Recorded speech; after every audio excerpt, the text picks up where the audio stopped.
This is Two Girls, One Ticket with Lauren and Julia. Elite conversation driven by lifestyle and sports. This is where the real game happens. And trust us, the odds are never even. Hello, everyone. Excited to be back and so glad to have you here with me.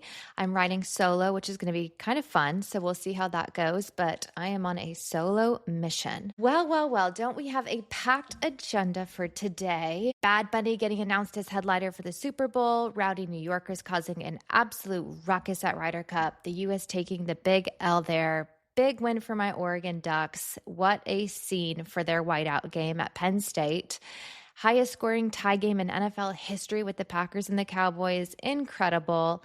MLB postseason got off to a start tonight, and plenty more. So we'll get straight to it with hot takes, and I'm sure anyone can pick which one of these two topics was going to make the list for today. So Bad Bunny was announced to headline the Super Bowl, the first Latino male to headline the show ever. There have been Latino co-headliners previously, but there have not been any actual headliners. Bad Bunny's from Puerto Rico, obviously a U.S. territory, grew up singing in church as a choir kid, was heavily influenced by Daddy Yankee and various Latin artists.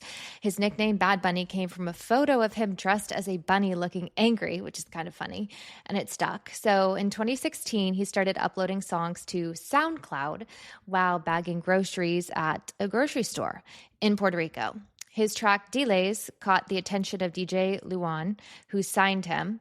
And then 2017, 2018, he collaborated with artists like J Balvin, Cardi B. I Like It came #1 on the Billboard charts, and things just kind of excelled from there. Pioneered Latin trap music, helped push it to mainstream. One of the most versatile Latin artists ever, winner of multiple Latin Grammys and Billboard Awards. Just an incredible career for somebody that's so young. Spotify's most streamed artist in the world for several years. Incredibly talented, top of the charts, world-renowned artist. For his most recent tour, he said that he did not want tour dates in the U.S. for concerns of isolating his concerts and having a heavy presence, and did not want to put his fans in that position. Understandable. Okay, so now it's the Super Bowl, one of the biggest stages in the entire world, and you are the headliner. This to me screams, I know this isn't my audience, but good for him. He doesn't need the promotion. He doesn't need to be on that stage. He's already a global icon. He can promote his music to people that may not know him or listen to him, and the majority of his songs are in Spanish. Jay-Z and Rock Nation have a partnership with the NFL. Rock Nation is actually the one that secures the Super Bowl act. So Jay-Z was actually the one that made the call to Bad Bunny to let him know that he was going to be the headliner for this year. But that's all kind of interesting. I know there's been so much back and forth, people wanting to boycott, people mad about his stance with ICE and not performing in the United States. But again, he's from Puerto Rico. He's a U.S. citizen. And I can see him wanting to not put a lot of his fans in a compromising situation. But again, at the end of the day, the Super Bowl is the biggest stage in the entire world, and you're screaming, this isn't my audience. I just think it's weird to turn down all the U.S. tour dates, then accept Super Bowl, but equally weird on the NFL and Rock Nation side. I mean, he didn't submit to play at the Super Bowl. I'm sure there's a lot of involved, but they ultimately are the ones that selected it and reached out to him. Good for him. I mean, last year there were 133.5 million viewers for Kendrick Lamar, which I personally didn't think was the best show. And before that, 123.4 million for Usher in 2024, which also underwhelming in my opinion. Will Bad Bunny top this? And I think the answer is yes. And I can't wait to see the show that he puts on, and kind of a little bit of curiosity of how people are going to react and continue to react and what's going to be said about it. But I'm excited for it. I'll be there for it. By the way, Santa Clara will be the first city to host a Super Bowl and World Cup matches in the same year. That's kind of cool for the timing to match up like that. And I'm sure lots of Bad Bunny fans will be attending the World Cup matches. I guess one highlight is it's not Taylor Swift after all, which it seems that there was some discussion about it. And her team did not come to terms with Rock Nation NFL. They didn't want to agree to some of the stuff. Traditionally, these performers don't get paid, and she wanted the rights to any filming of it. I'm sure there's a lot more details, but anyways, it will not be Taylor, and I'm not sure that Travis Kelce is going to be there this season either. We will see about that. Okay, Ryder Cup fans, what was that? I feel like the whole hype, the whole prestige of the Ryder Cup, the buildup, having it at Bethpage was just blown away by the U.S. performance and seemingly lack of energy overall. And then most importantly, by the fans and the criticism for their lack of respect that has just been a whirlwind since the tournament. I mean, what a poor showing from the fans. And his wife's incident, the heckling, I mean, it just seemed like a zoo. And I thought that Rory made some really great points in his interview. He said that golf is held to a higher standard, like we have said previously, that golf and tennis are, elite sports. And he said that golf teaches etiquette and how to respect people. Then he pointed out that people need to cheer for their own team. He didn't hear people cheering for the good from Scotty and the rest of the U.S. crew. It was more about cheering against Europe. And that is just not proper form. I mean, cheer for your team. And then, yes, you can have ups and downs, in reacting to the other team, but don't make it about putting the other team down. And I agree with that. I mean, in tennis, from day one, you learn don't clap or cheer for or respond to unforced errors. If someone double faults, you don't cheer. You don't pump your fist. If they mishit a ball, you don't cheer. It's just not good form. It's not good respect, not nice to your opponent. Even as a spectator, if you're watching and you see someone double fault, you don't clap for that. I mean, everybody knows that. So it's just a little bit unfortunate that the highlights for the rest of the world, it's a bad look for the U.S. And I think that's another reason why most other countries look down to the U.S. in general. I mean, it's just a lack of respect. The Europeans came here to our country for a good high-level competition. So much build-up, it only happens every 2 years. And the takeaway was these fans are animals. I mean, it just kind of diminished, again, the prestige of the tournament, what it means. Supposed to be a very clean competition between the U.S. and the Europeans. And I will say there's a lot of heat after for the Northeast and New Yorkers. And this is not just New York. I mean, these are also the same fans that go to Waste Management and other tournaments. I mean, not all of them, obviously, but other tournaments are, unruly with unruly fans. And, this is just not great for the scene at Ryder Cup of all places and shouldn't be, frankly, at any tournament. I mean, it's just classless. You can have fun, you can party, you can cheer for your team, but it doesn't need to get this level of disrespect, especially at what's positioned to be such a high-end event. I suspect that there will be a takeaway from the PGA that they're going to have to come up with some sort of process, code of conduct for the fans, something to handle these unruly, disrespectful fans, have them tossed out, have some way to kind of manage the crowd, because there's no place for it. It ruins the atmosphere for everyone. Again, not only the players, but the other fans. And again, it's not all fans that are behaving this way, but, just the bad few kind of ruin it for everyone. And I can assure you that next Ryder Cup, which will be held in Ireland at Adare Manor, there will be none of that nonsense. I mean, there will be none of it. They don't stand for that. And again, it happened to go their way. And thankfully, the U.S. came back on Sunday and made it a little bit more interesting. But again, for the ultimate takeaway and the highlight of the tournaments to be on the fans is just not a good look for the U.S. Okay, moving on from the negativity around the event, congrats to Europe. What a showing for them. They arrived looking like they meant business. They did mean business and looked like they were having so much fun. A great team put together. Did you see the photo shoot that David Yarrow did? I love David Yarrow as a photographer in general, but that is just iconic to get that group of guys kind of, the premise of America's built on the European background and notion. The traditional Brooklyn Bridge shot, they did a black and white version. I mean, you can't recreate it if you tried. So you have to give it to them for that. Instant classic. So cool that they did that with David Yarrow.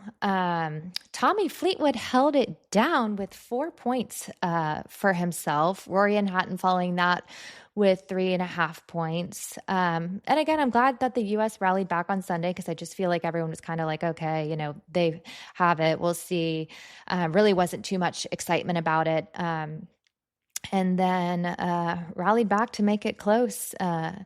Scotty with only 1 point from a singles match. I thought that, he's 0-3 for Ryder Cups. He's due to get a Ryder Cup win under his belt as far as the overall tournament. But it's okay.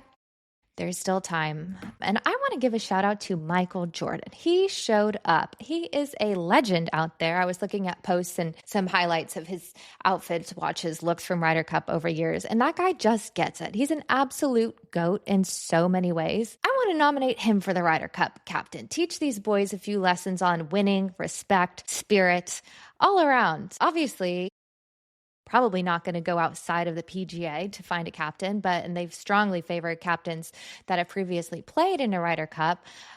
Tommy Armour in 1931 was the only captain to not have played in a Ryder Cup for the U.S.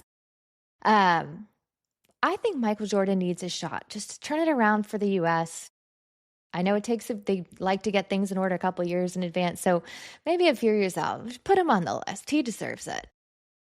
Kai Trump launched her own brand. Very elegant, very understated. I think she is great. She's obviously a talented golfer. Obviously, having the name behind her helps. Love that she's going to University of Miami. But it's just a simple KT in the front and then her actual personal signature along the cuff of the sleeve or close to it.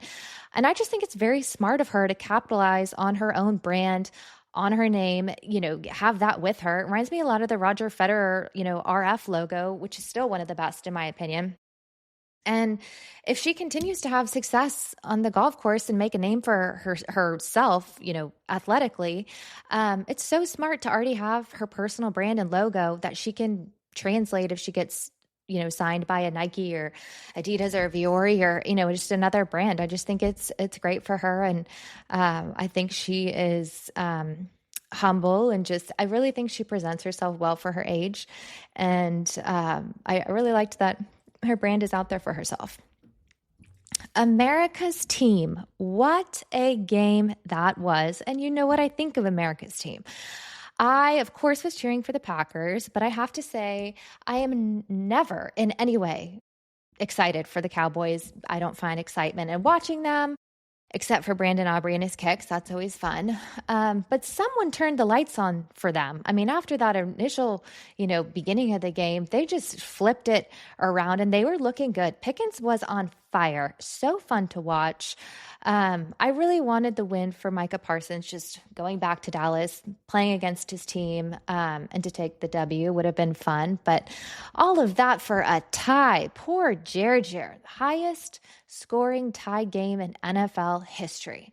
I think the one-time overtime rule is just terrible. And I get it protects the players. That's part of it. Obviously helps with TV scheduling. But honest and truly, I just don't like that. I mean, a lot of people give this rule as another nod to college football being better than the NFL. I mean, just this weekend, there were 3 double overtime games and 2 there's regular overtime, and there's a real winner at the end. And I mean, you put the time and you're rooting for your team and you're watching them go all the way in the back and forth, and then it's a tie. But I get it. But I like to see a winner. Not everyone gets a trophy or a ribbon in this world, and someone deserves to win. New York Giants, Jaxon Dart. What a debut for him. Only quarterback over the last 20 years to win his first career start versus a 3-0 team or better. No longer winless for the Giants. They needed that with the win over the Chargers. So Jackson's from Utah, was a first-round pick for the Giants in the 2025 draft, played at USC, played at Ole Miss in college, and now after Sunday's win has the best-selling jersey in the NFL currently. So good for him. Again, love to see that. Giants needed it, but that was a fun game to watch.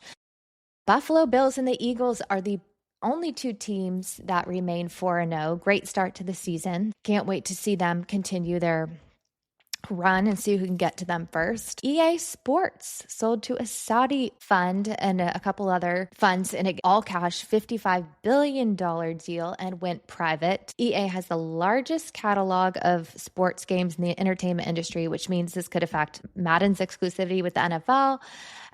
EA Sports, it's in the game. I mean, that slogan and voice still lives in my head from my brother and his friends playing all the games growing up. And it literally just cracks me up to when I think of EA Sports, that's what I think of. It's in the game. Good for them. MLB has seen 3 straight years of rising attendance for the first time in almost 20 years. I mean, baseball is such an old, classic American sport. And I'm just glad to see that the numbers are back to trending up for fans. You know, I have to say, the baseball season to me is so long and there are so many games that I kind of track a little bit. But when the playoffs start, that's when it's time to start watching and that's when it gets interesting. And I think there's nothing better than the playoffs and the World Series. Red Sox will be playing at Yankees Stadium, which is ideal, hoping that they push through. Then they'll play the Toronto Blue Jays. Also would love to see Detroit win and beat Cleveland. And on the other side, I'd like to see the Dodgers beat the Reds to take on the Phillies. So those are kind of my picks to see through to the next phase. But of course, you know, I am a Yankee after all. And for everyone else in Texas, I obviously haven't adopted the Texas teams, but what a miss for the Rangers and the Astros this season. The Astros ended their 8-year postseason streak. And I really actually like the Astros. If I had to choose my Texas team, it would be the Astros. I like, it's a cool stadium. I like, you know, Jim Crane's great. I like the players. I think it's a good team. I'd pick them. So too bad that this ended their 8-year run, and we will see none of them the rest of the season. So next year, the MLB is going to implement an automated ball strike challenge system, which uses camera technology to determine ball strike calls. Interesting. So human umpires will remain on the field. It's kind of like we've seen in tennis. They've shifted for some of the line calling to be automated, and then there's still the overall, you know, chair ump. Teams will have 2 challenges per game. Pitchers, catchers, and the batters are the only positions that can trigger the review by tapping on their helmet or tapping on their hat, I guess. So they have to do it within 2 seconds. So we'll see how that goes. Some ways I feel like it could speed things up. Hopefully the accuracy is there. Sure it is, but just an interesting move for traditional baseball. College football, white out who? My Ducks flew in to Penn State and put on a spectacle. What a show that was. Great game. Also have to say, I know that it's tradition that the home team generally wears their dark uniform, the traveling team wears white, but ultimately it's the home team that can choose what color. Obviously, if it's a rivalry game or like Texas OU, Texas traditionally wears their orange, OU wears their red. But for the whiteout game, I loved that the Ducks were in their all white. And that, again, I know tradition and I know the rule. I know all of that. But I kind of think it would have been fun for Penn State to wear white to match the crowd. But again, that's just my take on it. But again, I also see that if their staple is wearing blue at home, go with it. But at the end of the day, what color jersey you're wearing isn't going to make you win the game. If you're going to win, you're going to win. So great game. Ducks are 30-3, including this season since the beginning of 2023. That's the best winning percentage in college football in this span. So now they have 9 straight wins on the road.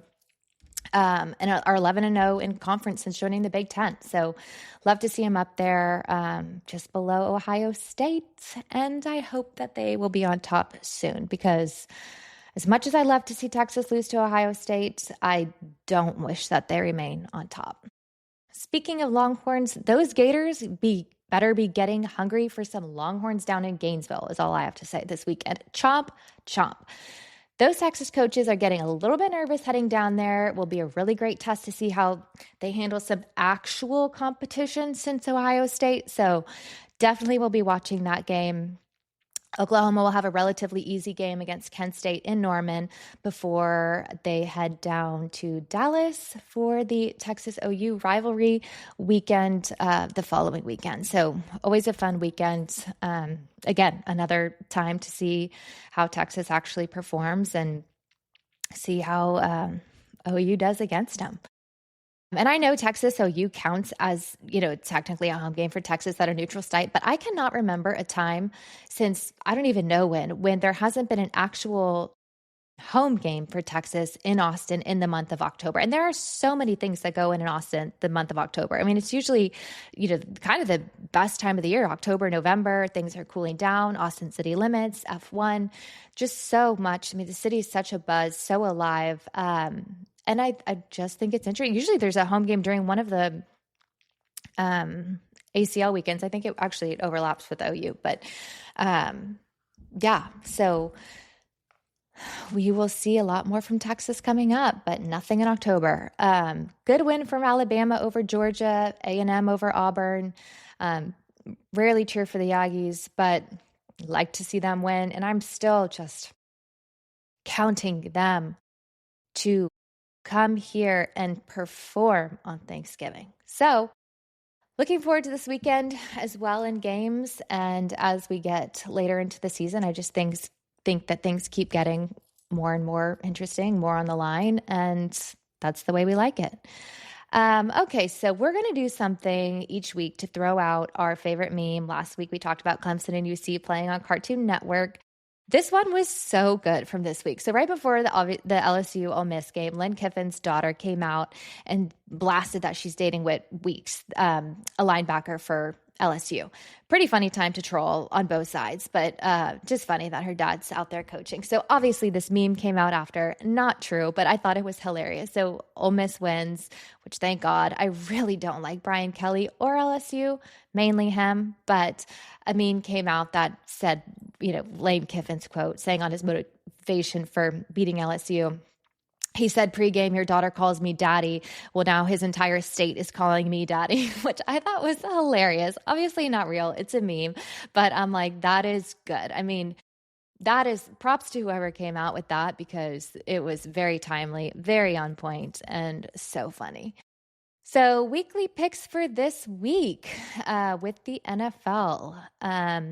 Some good games coming up. 49ers, Rams, going to go with the Rams. Vikings, Browns, Vikings. Cowboys, Jets, Cowboys.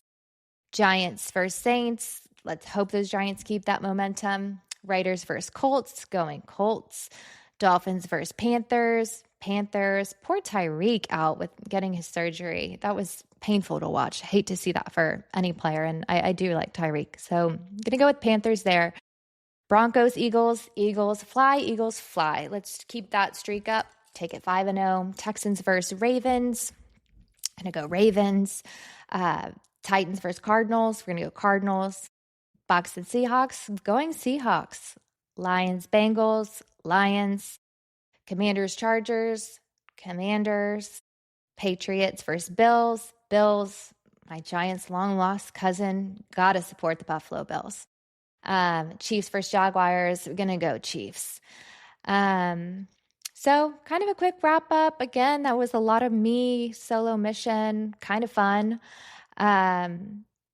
Follow, like, subscribe on all platforms. Continue to watch. And next week, we're going to do something fun. I'm going to push a few things out to see what everyone's thoughts are on the most annoying figures in college football. This can be announcers, celebrity fans, coaches, players, mascots, wives of coaches, anyone that's in the realm of college football. I would love to know who makes your list, and we will compile a list and speak to that next week, which I think will be kind of fun. So 2 girls, 1 ticket on all platforms. And thanks for listening, everyone. I hope everyone has a good week, and we will see you next week. Bye.